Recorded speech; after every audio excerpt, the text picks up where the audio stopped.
Afternoon, everyone. I'd like to welcome you to the class speaker series. It is my pleasure to introduce today speaker Dr. Martina Allert, recipient of the Billy Lozano Library Research Award. Dr. Allert is an anthropologist, professor, and researcher in the graduate program of social sciences at the Federal University of Maranhão in Brazil. She holds a PhD in social anthropology from the University of Brasilia and completed her postdoctoral studies at the National Museum of the Federal University of Rio de Janeiro. Her research interests include anthropology of the house and Afro-Brazilian religions. Today, Dr. Allert will present house cosmology and mobility in the Brazilian Eastern Amazon. Please join me in welcoming Dr. Martina Allert.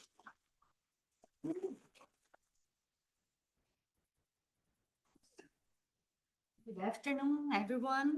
I would like to thank you all for being here and extend my gratitude to class, especially Kayla, Luis, Caitlin, and Mateus for the warm welcoming.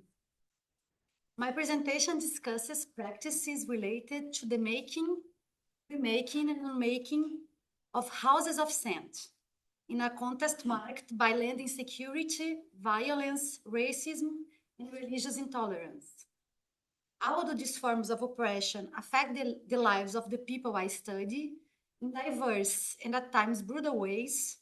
I intend not to treat them as automatic or reductionist explanations for their experiences. To do so, I anchor my analysis in everyday life or the ordinary life of my interlocutors, where the houses of scent, called tendas, salões, are simply houses, as I will refer to them throughout my talk, play a central role.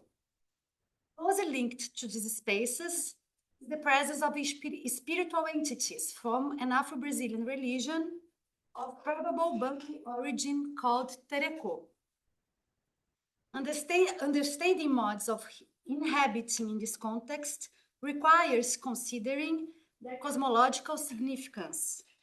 Looking at the houses, therefore, is to understand the relational coexistence between people and entities. This perspective makes the construction of a house never merely the erection of a physical space.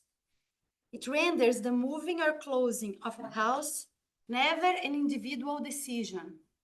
And it shows that experiences of suffering and oppression tied to the land and violence are never totalizing or experienced in isolation. Before presenting this religion in more detail, I'd like to make two preliminary points. The first is methodological. As an anthropologist, my work is grounded in ethnographic and therefore microsociological research conducted in Codó, a municipality with 114,000 inhabitants, of whom 86% self-identify as Black or brown, what in Brazil we say pardos. Codó is regarded as the birthplace of Tereco, with an estimated amount of over 250 houses. Here is a map of Brazil showing Maranhão and a map of Maranhão indicating Codó. The strong Black presence in this region reflects its historical formation, marked, according to records by Matias Assunção and local writers, by the establishment of cotton plantations. Black families remained in this area after abolition, despite formal land ownership arrangements, forming diverse rural Black communities or quilombos. Especially from the 1970s onward, as a result of changes in the monetary valuation of these lands, acts of violence against this community intensified. And in some cases, families were expelled from rural areas, one of the factors that led many families, or at least some of my interlocutors, to move to the city while continuing to work in the fields.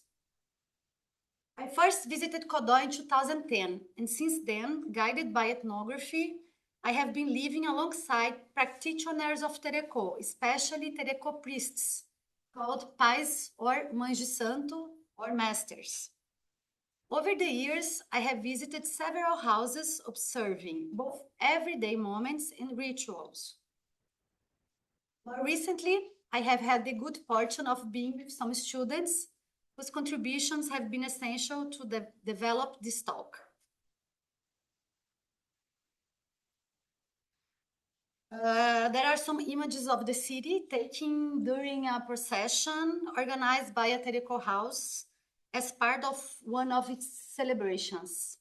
These photos were taken in September of the last year. The second point I would like to make at this initial stage concerns situating this research in a bibliographic dialogue on studies of Afro-Brazilian religions.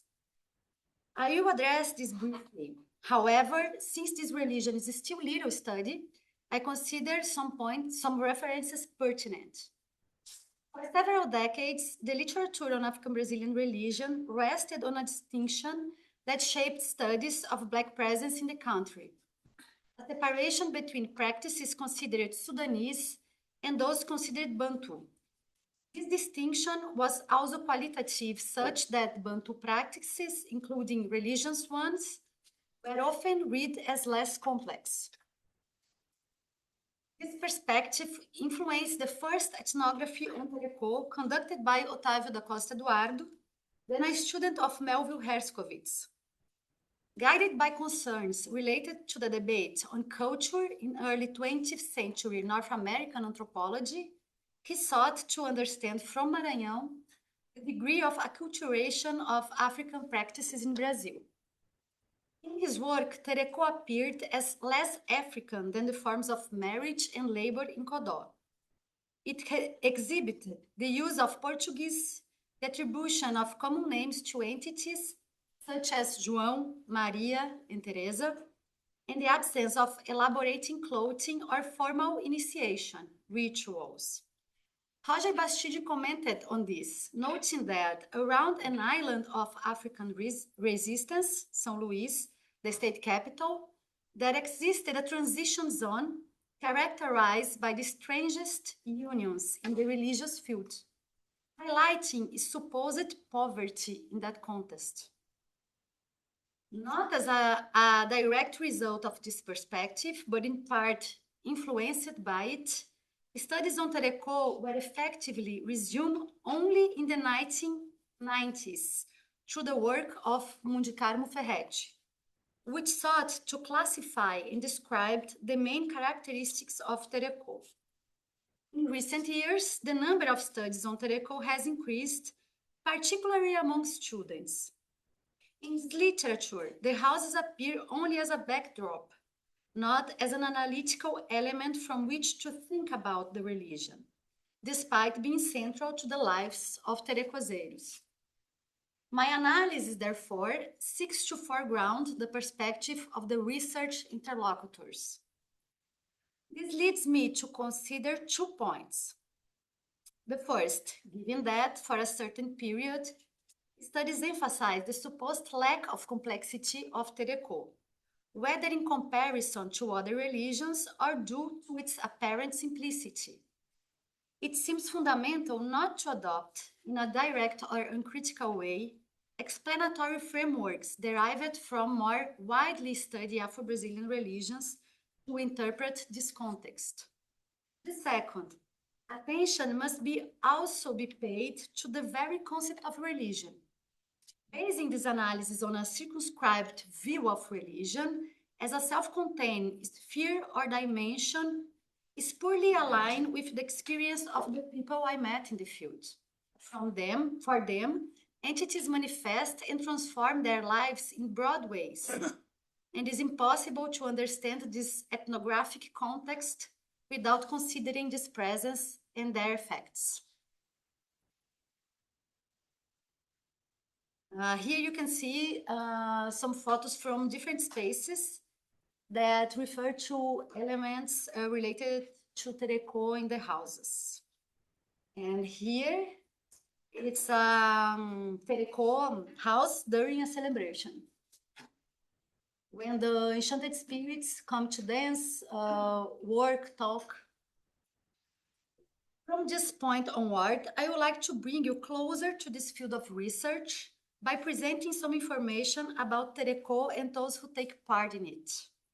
Since my doctoral dissertation, I have suggested that it is more important to think about what Tereco does rather than defining what it is, as doing so would imply assuming several fixed positions that in fieldwork prove to be multiple and sometimes contradictory. So what does Tereco do? It creates a network of social relationships that involve people and entities, much of which is mobilized through the houses. It seems possible to say that it makes the houses exist. But then, what are the houses, who are the people, and who are these entities? Religious houses are usually located at the back of the residences, in the yards of the masters' homes.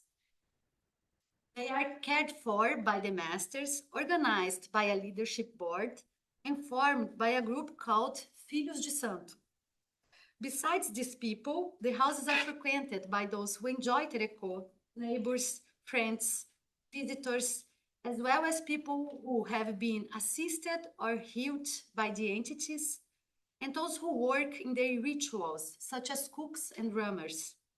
The houses are also inhabited by a diverse set of spiritual entities, especially the enchanted ones. Enchanted spirits, encantado in Portuguese, is the term used to designate most part of the entities in Tereco. They are understood to have been humans who, at some point, disappear without undergoing death, becoming enchanted. It is also said that some of them were always spirits. They possess extra-human healing abilities and solve various types of problems. They can manifest in dreams, bodily sensations, visions, and through incorporation, that is, by inhabiting the bodies of the terecozeiros. The enchanted spirits are organized into families formed by blood relations or adoption. The most important family in this context is the family of Légua Bogi Boada Trindade, an entity associated with the forest and cattle linked to the period of slavery and specifically to Codó. Within the houses, this family interacts with a wide variety of other entities, reflecting the diversity present in these spaces. A person who carries or receives enchanted spirits possesses mediumship. Mediumship usually appears in childhood through bodily signs such as pain, shivers, blindness, illnesses, and different afflictions. It is possible to hold or suspend the manifestations of the enchanted spirits for some years, under the guidance of a master. But eventually, it is understood that the best course is to care for them. This involves several activities called obligations, which include prayers, dietary restrictions, participation in rituals, organizing celebration, and more. Part of what is requested by the entities of those who will become masters is the construction of the houses. It is common to hear that the enchanted spirits ask for a house. But what does it mean to have a Tereco house? Next, I will present 3 examples illustrating the making with Terezinha, the remaking with Mazé Francisca, and the unmaking of a house with Luisa. This is Terezinha. In this picture, you see her today, and on the right for you, she is at a celebration over 20 years ago, honoring her enchanted Rei de Minas. In fact, I imagine that the figure in the picture is the entity itself.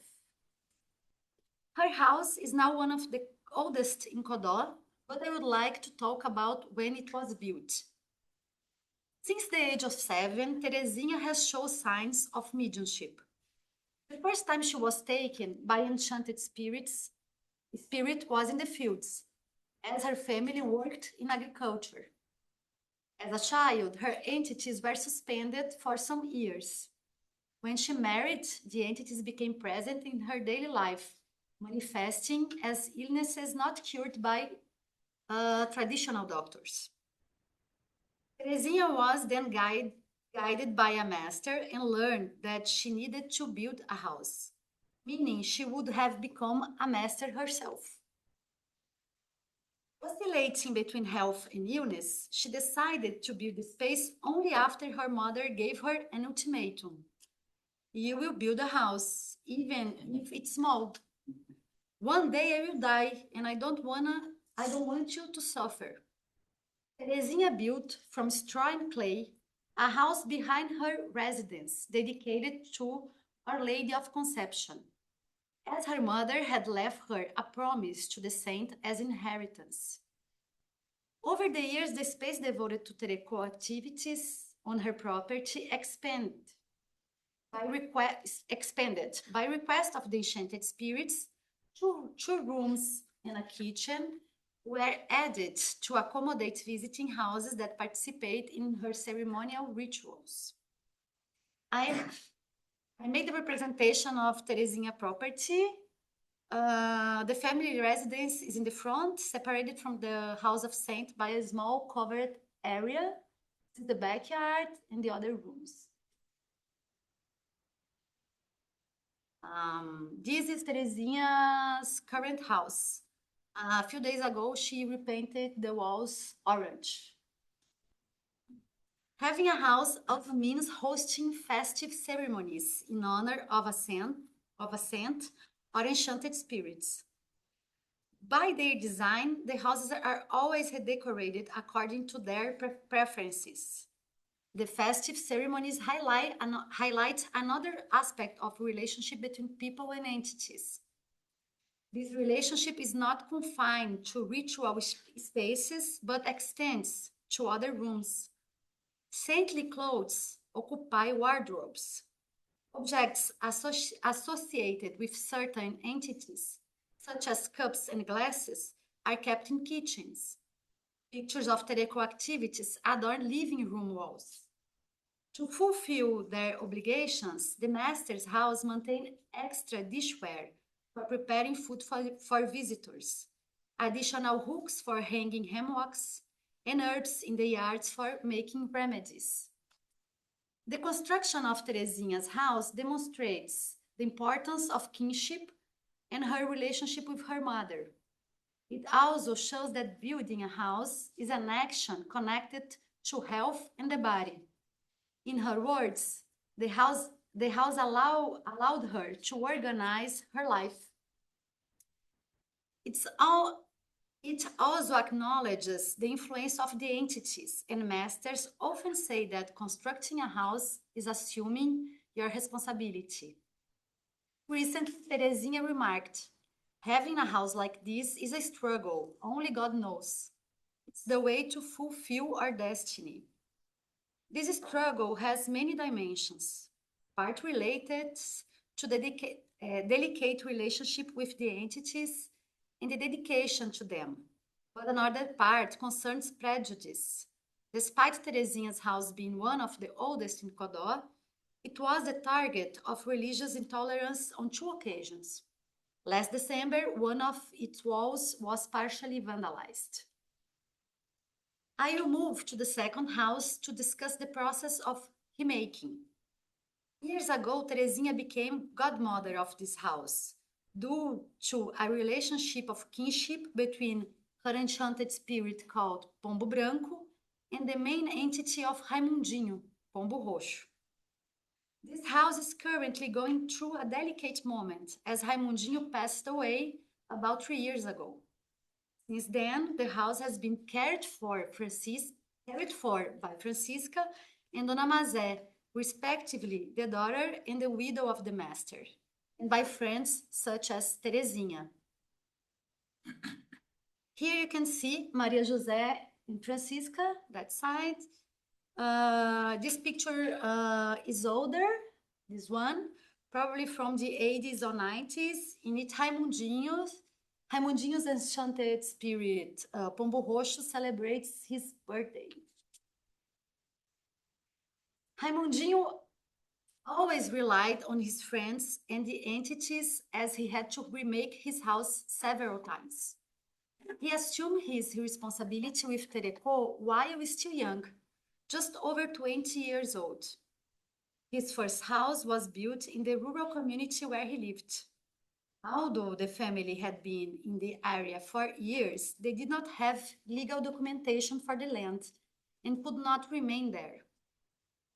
When they moved to another rural area in Codó, he built a new house with rooms to host visitors attending his ceremonies and patients receiving treatment from him. Again, the land did not belong to him. It was owned by a cement company, and as he told me, when the factory needed, I had to leave. Having to move again, the master went to another community where he built a more modest house than before, and later had to leave that space as well, moving to the city where we eventually met. During this last move, Raimundinho considered not building a house, but inaugurated it in the urban area of Codó in 1966. After all, this was not a decision that depended solely of him. The house began, as he put it, small and humble, until it took the form in which I came to know it. Initially, it was not made of bricks, had no side roofing, and the walls were unpainted.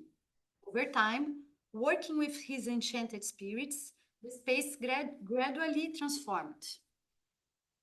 This is a representation of Raimundinho's property. His house is located at the back of the yard. This is the residence of the family, and the temple is in the back of the yard. And this is the house today. Other masters offer very similar narratives about their houses. They begin humble, small, with simple artifacts and no decoration. Likewise, the masters themselves start small, and over time become more recognized and better equipped, thanks to what the enchanted spirits provide them: knowledge, discernment, and various abilities. In this sense, the masters understand that alone, they are incapable of achieving what the enchanted spirits enable them to do. Raimundinho linked the construction of several houses to the lack of land security. He always had to start over. The growth of the houses, and analogously, his own growth, was not linear.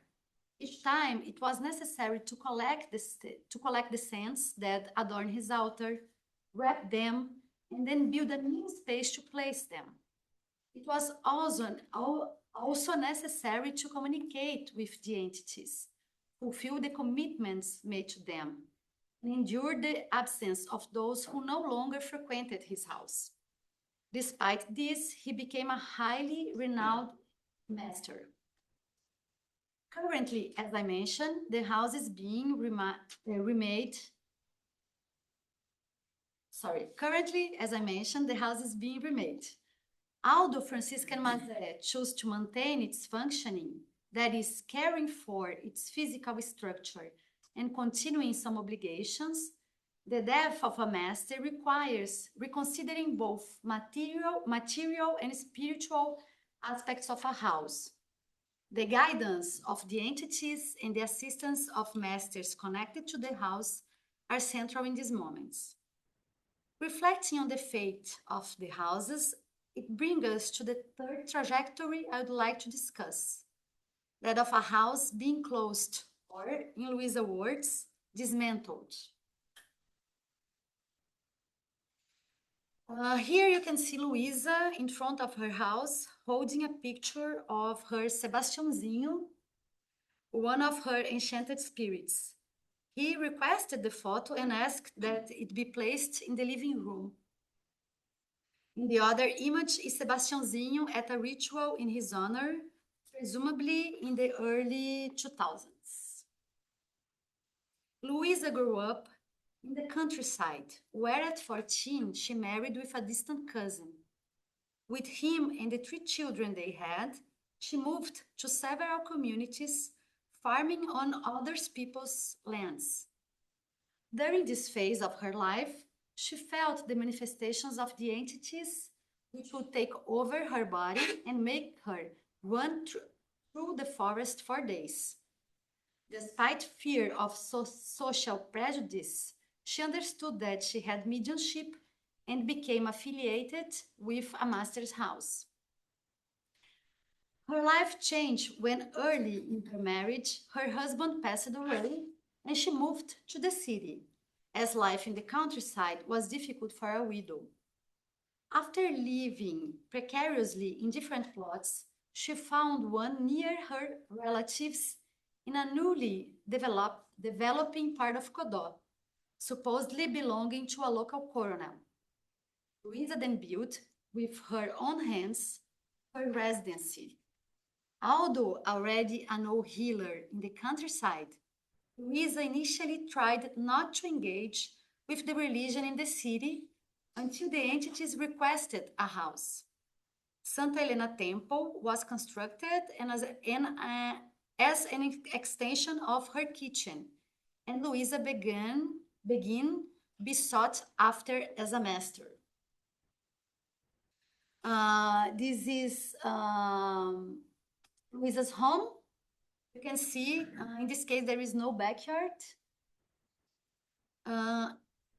And this is the house today.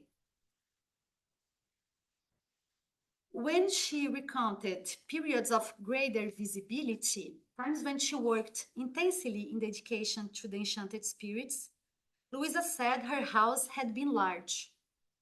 In terms of floor space and size, the house had never been bigger than when I met her. When she spoke of its largeness, Louisa referred to other aspects, the number of people and consequently entities who passed through, and the existence of regularly performed ritual activities. There was a great production of strength. The more one works, the more efficient a master becomes. This work with the entities, however, is always heavy and affects the master's bodies despite their care, producing fatigue and aging. For this reason, in recent years, Louisa asked the enchanted spirits for permission and gradually stopped performing her duties as a master. What remained, she told me, was to dismantle the house. Dismantling a house is not merely disconstructing walls and the roof, but also undoing the entangled work embedded in the house's foundation. The foundation is a spiritual base, a place when artifacts linked to the main entities of the house are placed. The enchanted spirits establish connection with these spaces through the foundations, some being part of them. Until they are undone, they continue to visit. Here you can see Terecozeiros moving to a festive celebration. I would like to comment on some aspects of these trajectories, recalling my central question: the making, remaking, and unmaking of religious houses, considering that they are simultaneously part of a cosmology and also situated within a context marked by diverse inequalities. From the dialogue between what I learned from the Terecozeiros and the bibliography of the anthropology of the house, I conclude that the houses are processual and relational. They are not fixed, self-contained, or substantial. But what does this mean in this context? First, it means that houses are made to the extent that the masters themselves are constituted. As Niebuhr and Biel suggest, in reference to other contexts, there are here reciprocal process of people making houses and houses making people. Narratives about humble beginnings, large houses, constant investment in decoration and the production of beautiful ceremonials, decline, and transitions in times of death are vectors of this mutual relationship between houses and people. Second, it means that houses can, as Karsten and Hugo Jones indicate, be thought of analogously to bodies. Thus, when they are made, they establish masters, indexing effects on their health and organizing their afflictions. Likewise, houses age as the bodies of the masters age. They become heavy, their walls wear down, and their activities diminish. Louisa told me years ago that since she had requested from the enchanted spirits the closure of her house, her body no longer had the same capabilities and strength. Third, houses do not become strong in isolation. As Louis Marcelin notes regarding houses of Black families in the Recôncavo Baiano, in Brazil, the religious houses of Terekô exist in relation to one another, forming a configuration. The visits of other houses are essential for producing a large house and a beautiful celebration. This is why the Terecozeiros are attentive to reciprocity visiting. Terezinha's care for the house of her deceased friend also illustrates these inter-house relations of care. Fourth, receiving visitors is central to the houses because diversity is highly valued in these spaces and actively encouraged. As Miriam Rabelo notes for terreiros of Candomblé, houses of Candomblé, this space are producers of multiplicity. It is through the presence of diverse people and entities that the strength of a house and a master is promoted. These four aspects only make sense when we consider that houses and masters exist because of their relationships with the entities. It is the entities who demand the houses and in doing so point to a conception of personhood and body that is not limited to an individual perspective. They are understood as the owners or heads of the houses, showing that fixed ideas about property and private ownership have little explanatory power in this context. Our perspective on the house, or the hegemonic view we tend to share, remains anchored, however, in a rather narrow conception. For instance, the attack on Terezinha's house, motivated by religious intolerance, was classified as damage to private property under the Brazilian Penal Code, since, in principle, such spaces cannot be invaded or vandalized. Although the relevance of this legal framework is recognized, it is important to note its limitations. It is insufficient to apprehend the meaning and extent of the damage caused. This becomes particularly evident when we consider that the house is not reducible to a material good, but constitutes a body in a relationship in which people and houses mutually produce one another.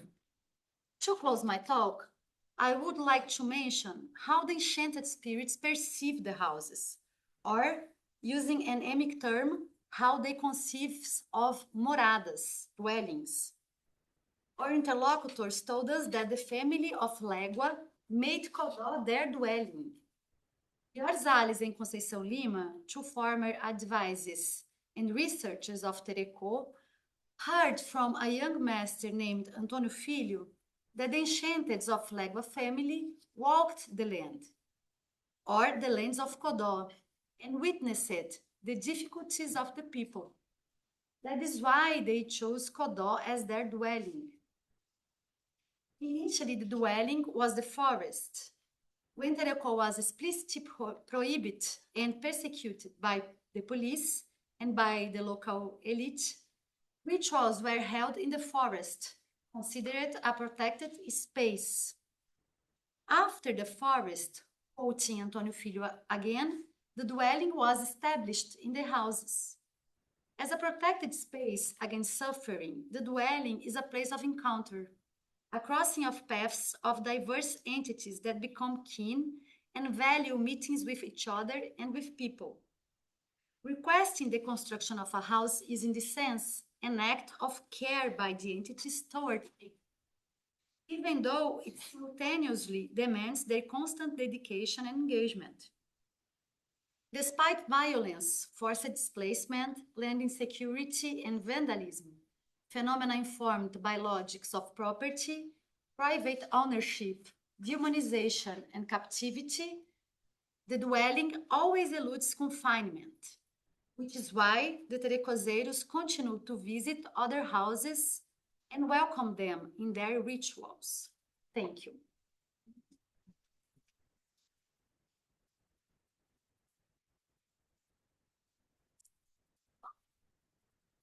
Questions?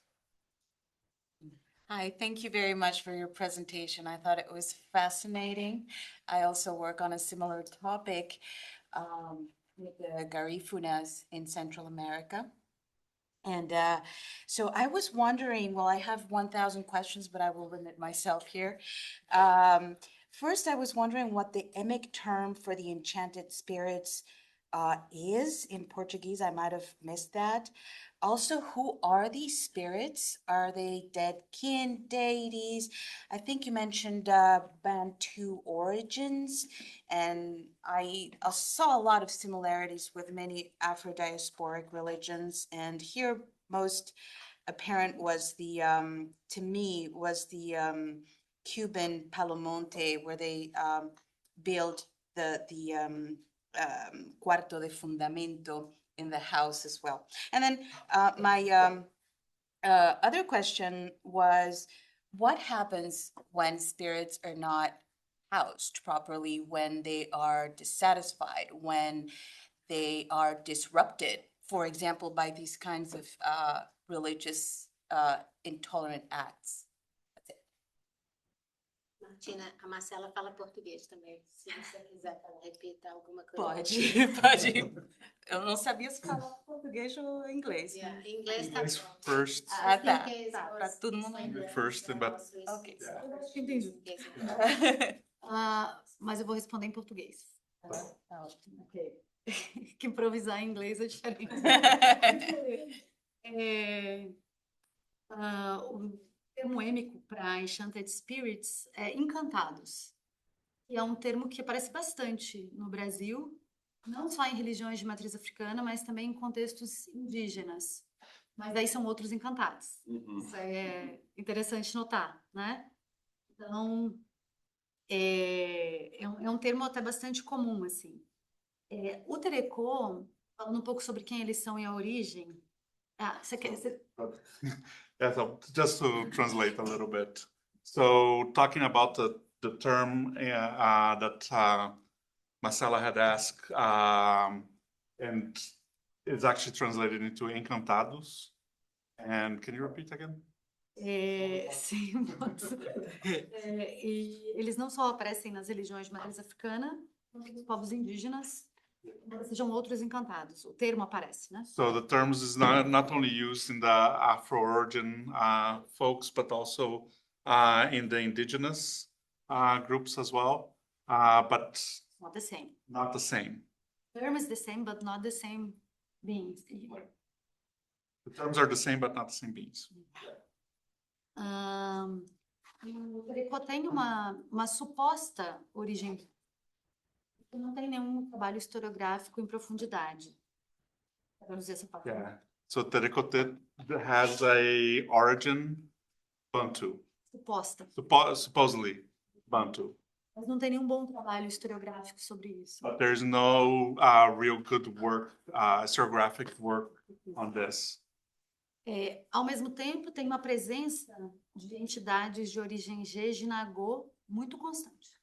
Okay, at the same time, there is a presence of entities Jejinagô. from Jejanago Origin. origin.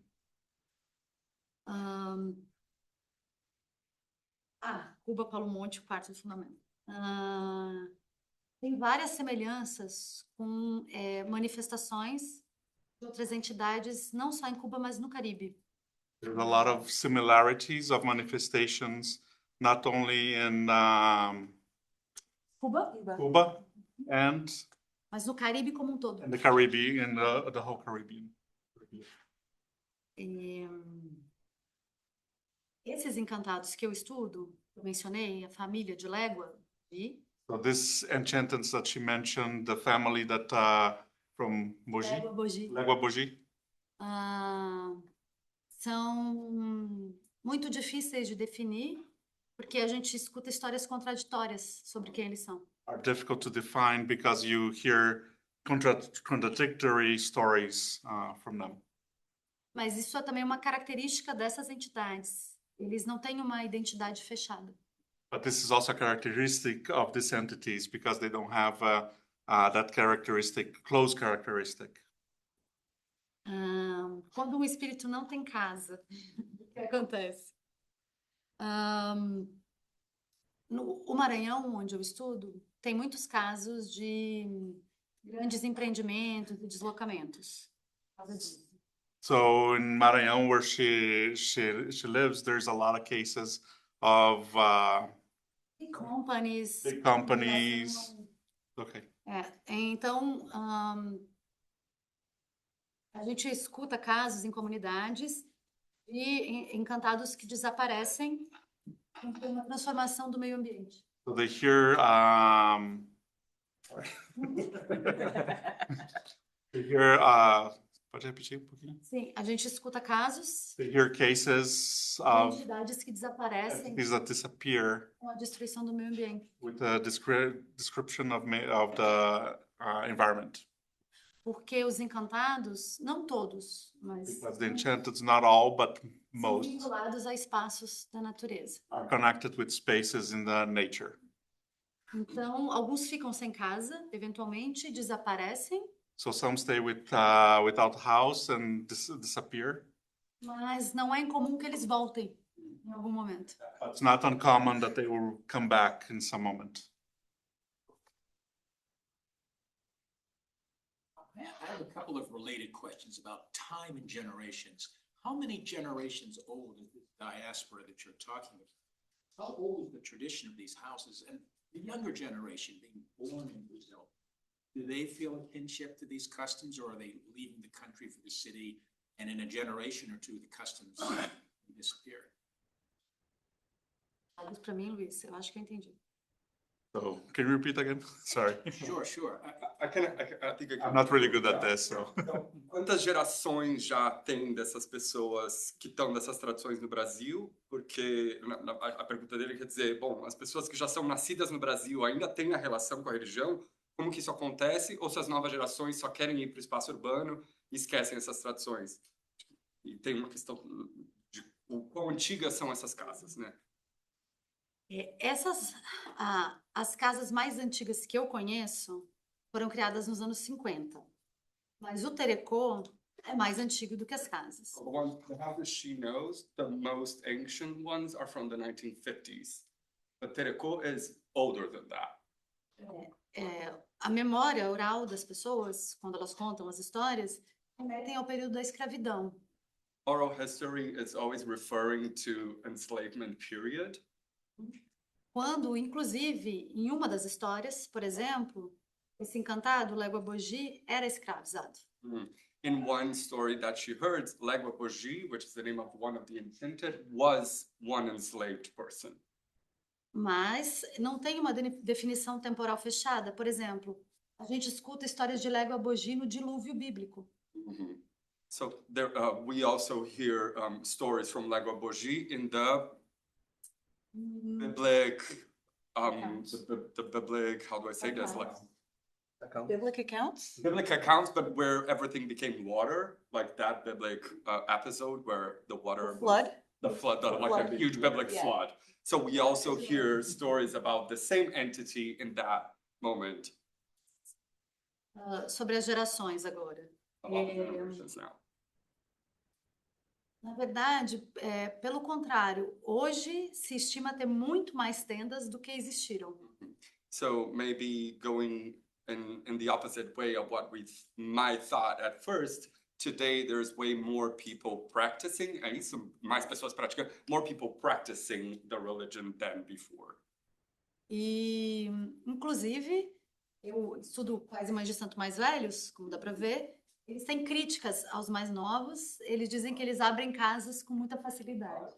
Also, she studies mostly like the individuals she studies the most are the older ones, and they have a common critique about the young ones that they're opening too many houses. Like, kind of, are they? Eles estão.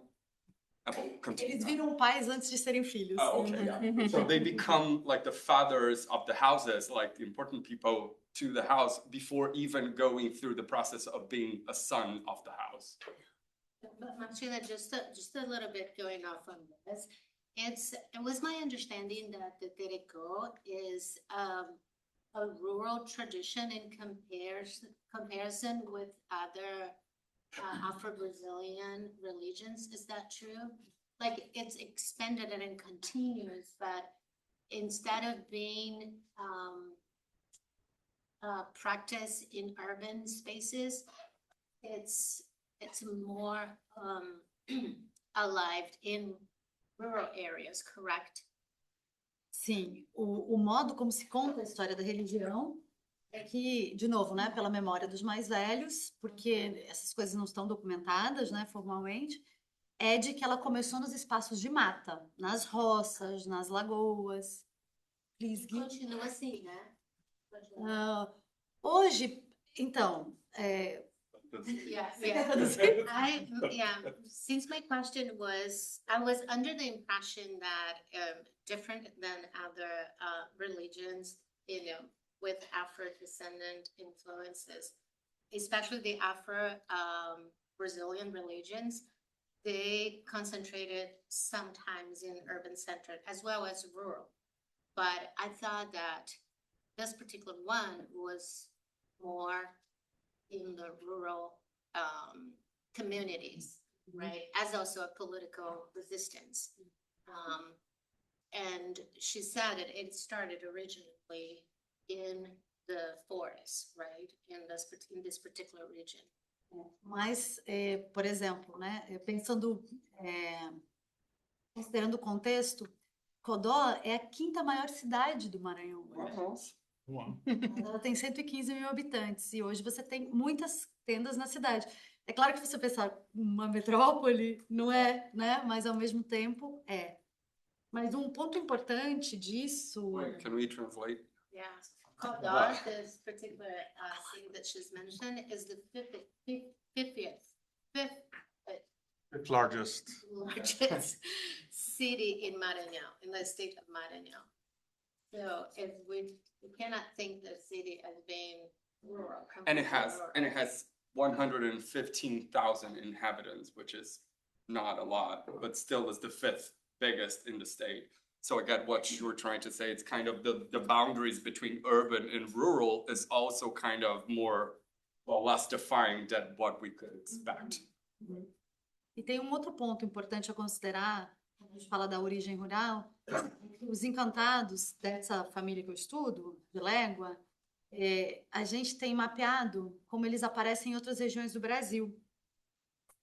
Eles têm origem lá, mas eles são cantados em músicas em alguns espaços religiosos em regiões muito diferentes e tem uma migração muito marcada para o contexto amazônico mesmo, né? Do norte para direção à fronteira oeste. So the enchanted beings she studied from this family called Legua is very present in the state, but also they're tracking by them, I mean, probably several researchers, right, are tracking that the same enchanted beings with the same names are present in other spaces around Brazil, but mostly concentrated in the north part of Brazil, the Amazonian region, and yeah, like in going to west, you said? Like Amazon and Central Do West? Maranhão para o Amazonas Okay. mesmo, né? Nesse Yeah. deslocamento. From Maranhão, yeah, kind of. Pará, Okay, final part of northeast and entering the north part.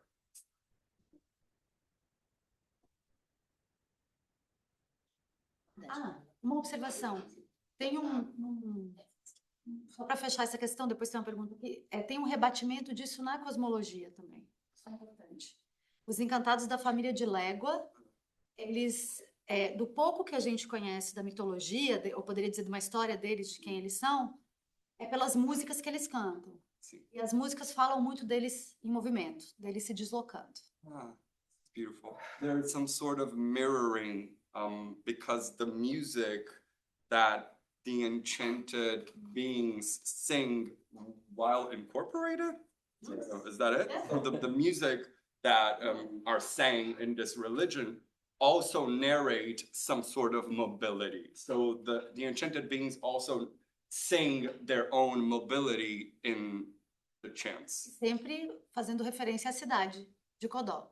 Oh, but always referencing the city of Kodal, the one she studies. Ok, o papel de gênero nessas pessoas encantadas. Como, desculpa, eu não ouvi? I can hear you. Ok,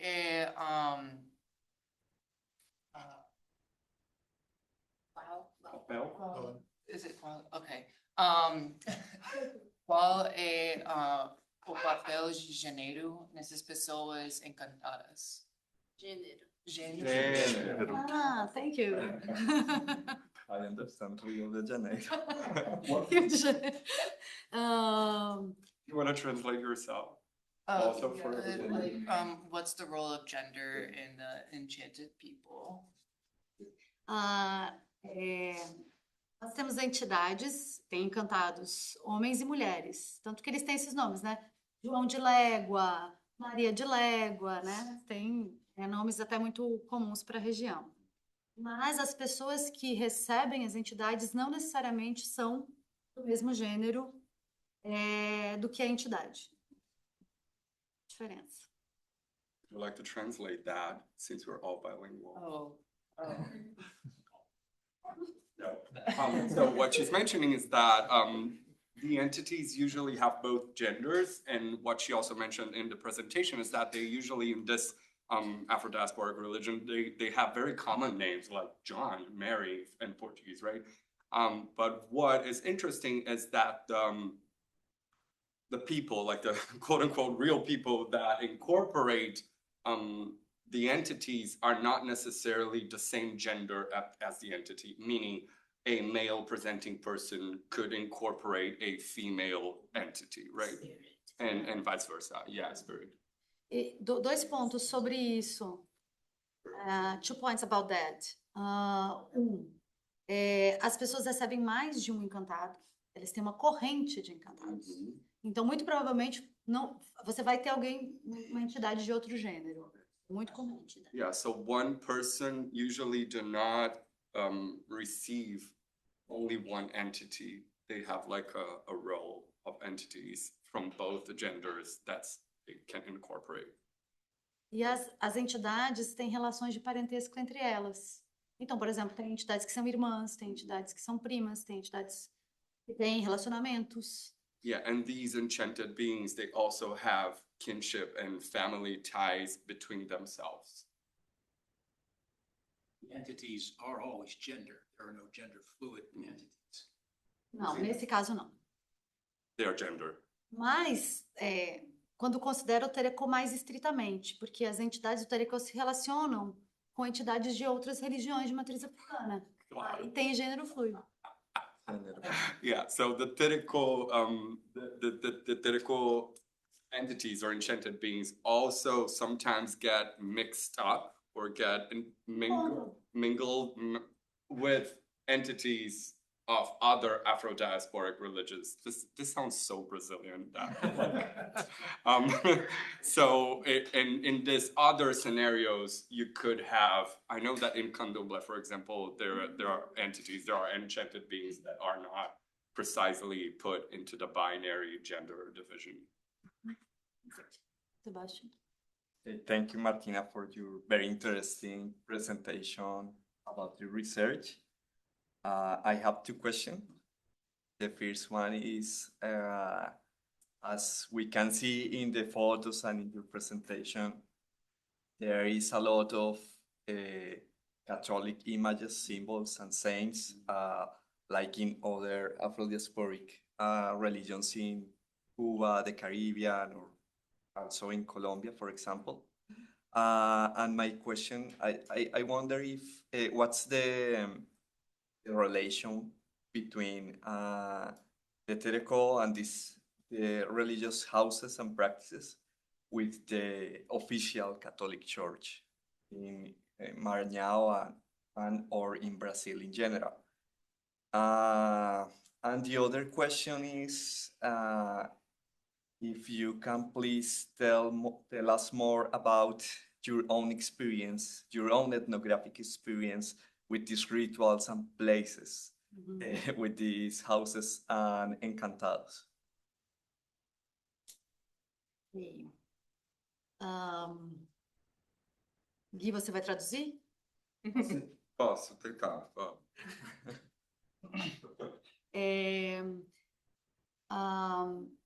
De maneira geral, a história do Brasil com as religiões de matriz africana é uma história de perseguição. A liberdade religiosa no Brasil sempre existiu formalmente, mas essas religiões não eram vistas como religiões, né? Eram práticas de curandeirismo, charlatanismo. So freedom of religions supposedly have always existed in Brazil, but in practice, the history was pretty different. In Afro-diasporic religion were almost persecuted, basically because most of people were not considering them as a religion, which is. And I wonder if that has to do with the vandalism, with the religious intolerance. Sim. Então, o próprio catolicismo, né, teve um enfrentamento com essas religiões em determinados momentos, mas como dá para ver nas fotos, o Tereco tem uma relação bastante constante com o catolicismo popular. So Tereco has a strong connection to Catholicism, Christian, well, Catholicism, popular. Sim. No, by saying which is okay, not necessarily like in the main churches of the elite. Is that like? Por exemplo, antes de um ritual do Tereco, um ritual com tambor, com incorporação, sempre tem uma reza de ladainha, Oh, okay. em latim popular. Oh my God. Okay. So before the rituals in Tereco, which is very much African by meaning by that, which is like the drumming and the dances probably. Before that, in Tereco, in the city and in this religion, they always say a prayer, like a Catholic prayer, but a popular one, which in Portuguese we say ladainha, which is a sang. How do I say this? Like it's a sang version of a prayer, and very popular, and usually sang in choir, more than one person, repeatedly. What did I miss? In Latin. In Latin, thank you. And in this case, in Latin. Like a hymn. Like a, Hymn. It's a prayer. it's a prayer, but it's a sang prayer, and usually like sang repeatedly. I don't know how. Que outra maneira eu poderia explicar ladainha? É uma reza de versos, né? Que Versos. segue sendo cantada. In verses, so it's like a praying in verses, sang, and there's also the sense of repetition, right? Okay, sometimes call and response. E muitos dos encantados do Tereco e do tambor de mina, que é uma religião também presente no Maranhão, esses encantados são devotos dos santos. Wow, so many layers. So the enchanted beings in Tereco, but also in Tambor de Mina, which is another Afro-diasporic religion present in Minas Gerais, the enchanted beings sometimes are, how do I say this, are devoted to The saints. Catholic images, Catholic saints. So there's, yeah. Por exemplo, deixa eu te mostrar uma coisa.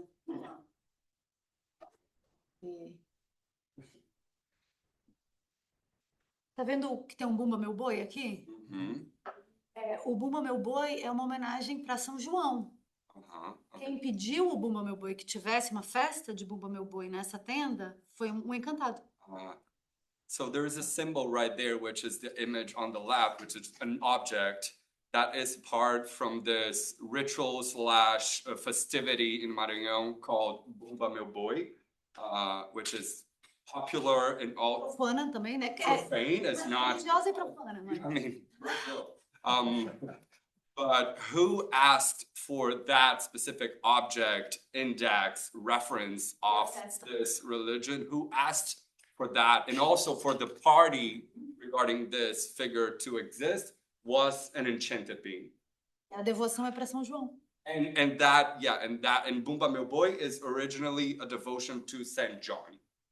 Bumba Meu Boi, and correct me if I'm wrong, but Bumba Meu Boi also, depending who is telling the narrative, it has also an indigenous and African element, as well as Catholic elements, correct? Because we have a Bumba Meu Boi also in my state, in the Northeast. I went to Festa Bumba Meu Boi in Maranhão, in São Luís. They're a little bit different, as well as if you do it in the north of the country. But they do have this blend between Catholicism, there's the African element, and a very strong indigenous element too, in their Sim. narrative. E na verdade tem brincadeiras de boi no Brasil todo. Right, exactly, in the south. Yeah. also. Tem o boi de mamão, né, que é um outro tipo de brincadeira de boi. Mas essas localizadas entre o norte e o nordeste, elas têm essa característica, né? De, por exemplo, uma personagem do Bumba Meu Boi são os indígenas, né? Na própria, representados na brincadeira, né? Na manifestação. So within the festivities of Bumba Meu Boi, one of the images, one of the, I don't know, quote unquote characters are indigenous people. Is it okay if we talk about syncretism in this situation?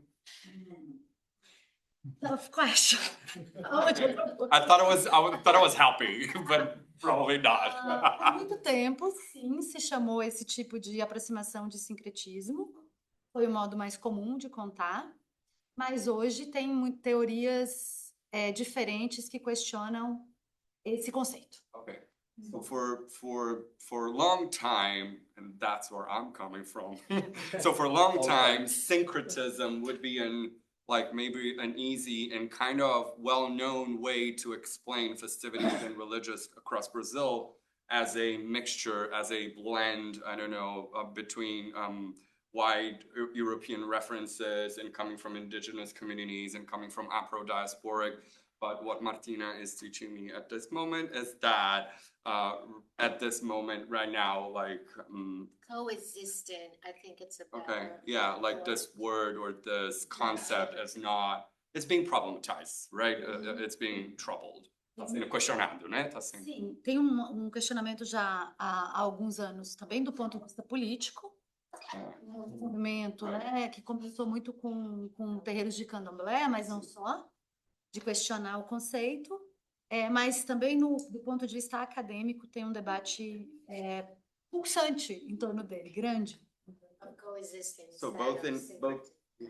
So both in academia and in the activist probably trend, folks are problematizing this concept. Me perdi, talvez, você falou mais do que isso. Eram tanto por parte dos terreiros, que tinham, especialmente candomblé, que tinham começado esse movimento de questionamento da lógica do sincretismo, quanto do ponto de vista acadêmico, tem um grande debate sobre como explicar esse encontro, né?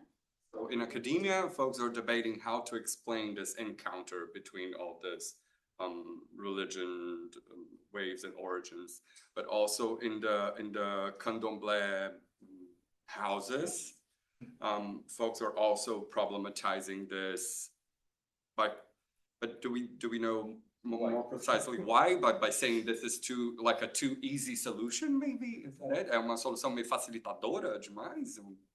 Por um lado, vários argumentos, mas por um lado, de que ela, na verdade, esconde a relação de poder, então ela apazigua um processo de violência. Sim. So on the one hand, this word kind of carries a meaning of a two peaceful kind of encounter of three origins, right? And mostly folks from Candomblé, therefore Afro origins, are debating the politics of it, right? Because there is different power coming from this strands. Therefore, it's not that easy of a peaceful encounter. Parafraseando pra caralho, mas assim, do jeito que eu consigo. Ótimo. So yeah, on that, because I'm not familiar with the kind of problematizing of it. Is it also a matter of like how syncretism implies like assimilation almost? Or perhaps a syncretism, and I think syncretism actually in this case is almost a better word because coexisting, in my opinion, implies like parallelism. Syncretism implies intersections. I'm wondering if that is also a concern where maybe they want to take away the intersection part because it removes from the individual contributions. Like how mestizaje removes, like, takes away from Afro-Brazilian culture. Se eu entendi. Você quer me dar uma dica? Não, você acha que entendi.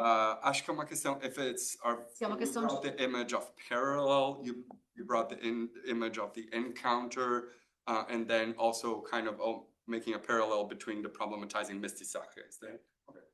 Então ele está trazendo a imagem de, essas coisas estão vindo paralelas, essas coisas estão vindo em encontro e se cruzando, e talvez ele já trouxe essa imagem do, assim como a gente pode problematizar a mestiçagem, a gente também pode problematizar o sincretismo.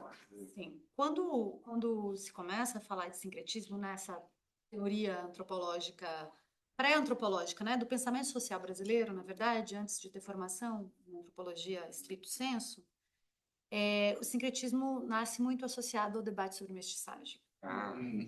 So, E essa, so syncretism in Brazil was born along with the debate of mestiçaje, of mixed racing. And that was even before the field of anthropology was stricto sensu established in academia.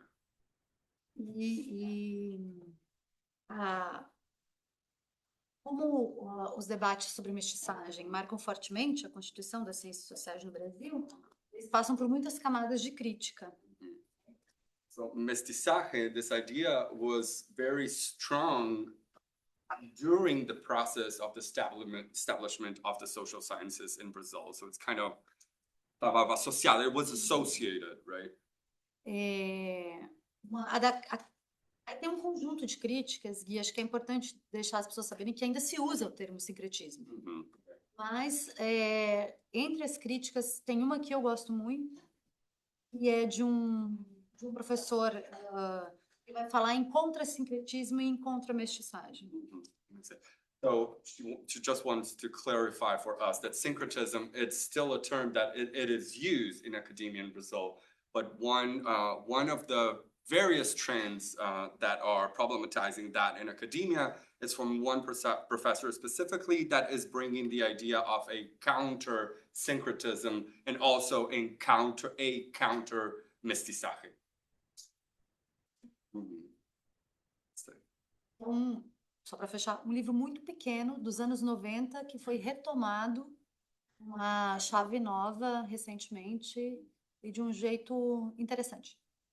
So that was this theory, this idea, this thought is from the 1990s, a very small book. Do you know the name? É do José Carlos Gomes dos Anjos. José Carlos Gomes de Dos Anjos, Cabo Verde. Cabo Verde, okay. Ensina no Brasil. Okay. So this anthropologist from Cabo Verde, Cape, how do I say this in English? Cabo Verde? Cape Verde? I only know it as Cabo Verde myself. Cabo Verde. So this anthropologist from Cabo Verde who teaches in Brazil wrote this book in the 1990s, but it has been kind of revisited more recently.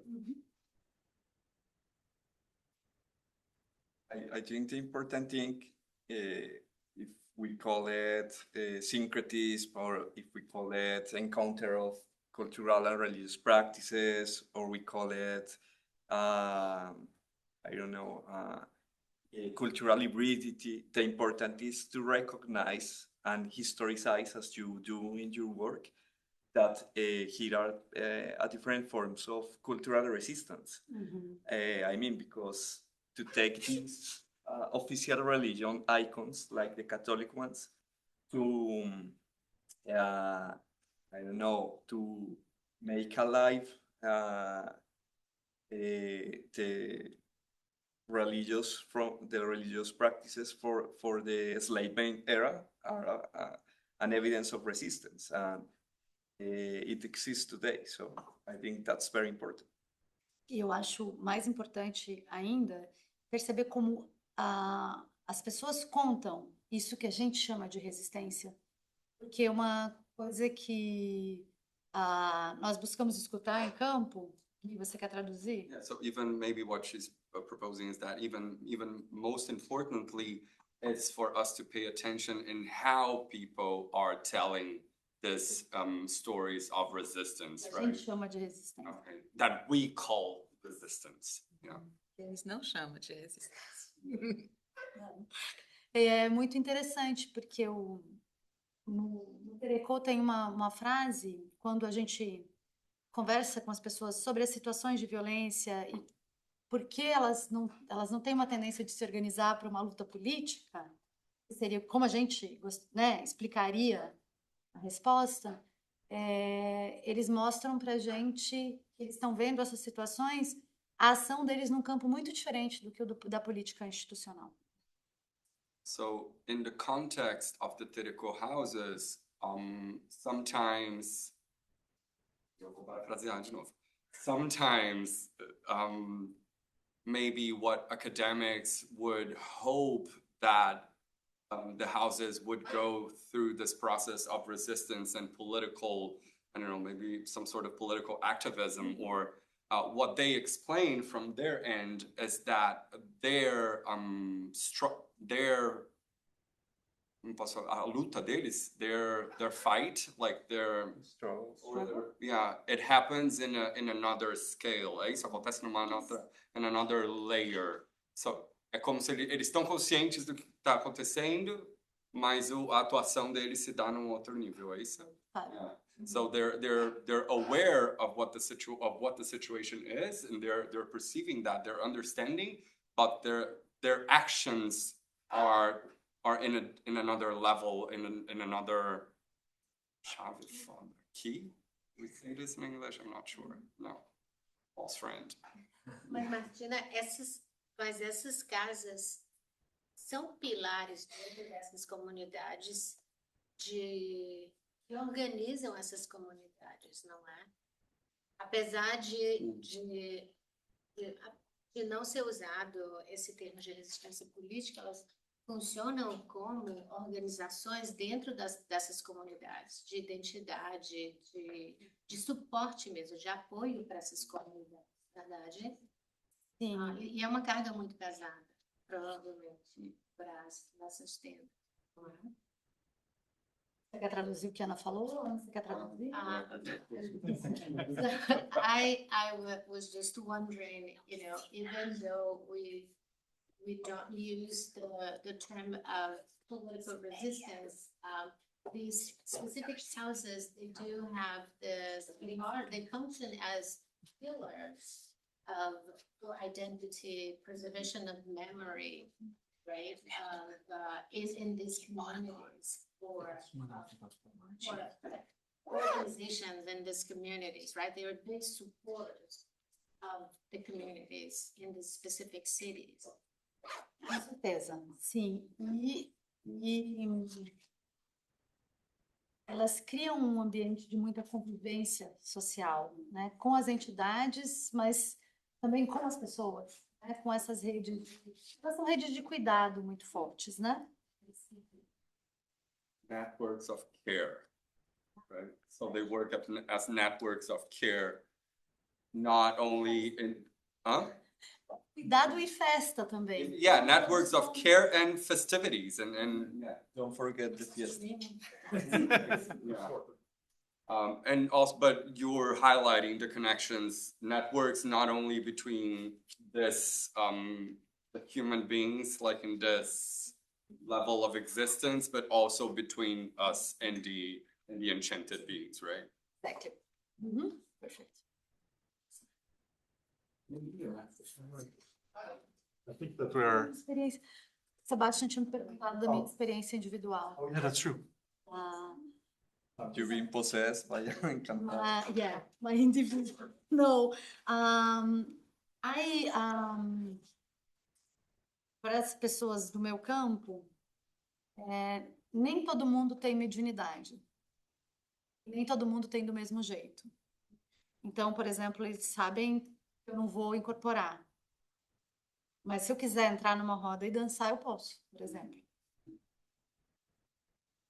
So her personal participation for the subjects in her field, it's known that not everyone has Mediumship.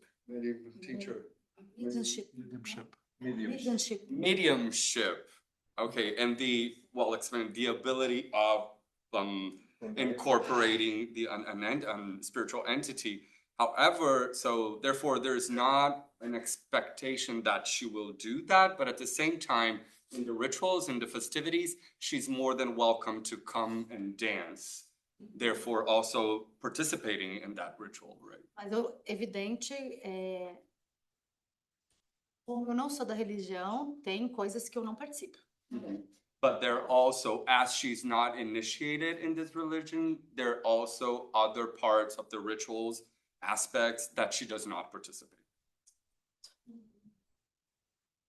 Quanto tempo você está trabalhando com essa comunidade? 2010. She has been working with them since 2010. When I was a student. My PhD, in my PhD I started. So this actually brings to mind, do the entities speak through the person they inhabit? The way in fundamentalist Christian tradition, someone speaks in tongues? Se eles falam? Eles falam através da pessoa que as incorporou. Eles falam, os encantados do Terekô, especialmente, conversam muito. Cantam, brincam, fazem pegadinha com você. So specifically from the Terekô religion, not only does they speak, but they speak a lot. They're playful. They're gonna play tricks on you. So there is this, yeah. Eles dão conselhos. They give counsels. They give advice. Gossip. Também. Não. Confusion, a lot of... Não. About the living Importante, talvez para fechar, as pessoas ficam muito apegadas às entidades, elas têm uma relação às vezes muito próxima. Então, eu oriento agora uma tese de doutorado que uma parte importante dela é sobre a saudade dos encantados. So just to close, to conclude, she's pointing out how attached people get to the enchanted beings and like this real like strong connection. And also one of her advisees at this moment is researching the action of missing, what we call saudade, which is a verb for missing someone, right? That person, her advisee, is studying the aspect of missing between the enchanted beings and the person who's incorporating. Okay. E a comunidade também. Pictures, né? Aquela foto que você mostrou Com a foto? Com a foto. Essa aqui. Cadê? Aqui.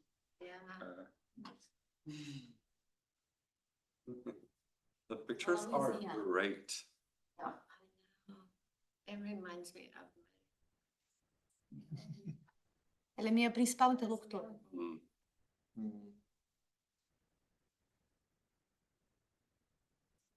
All right, thank you.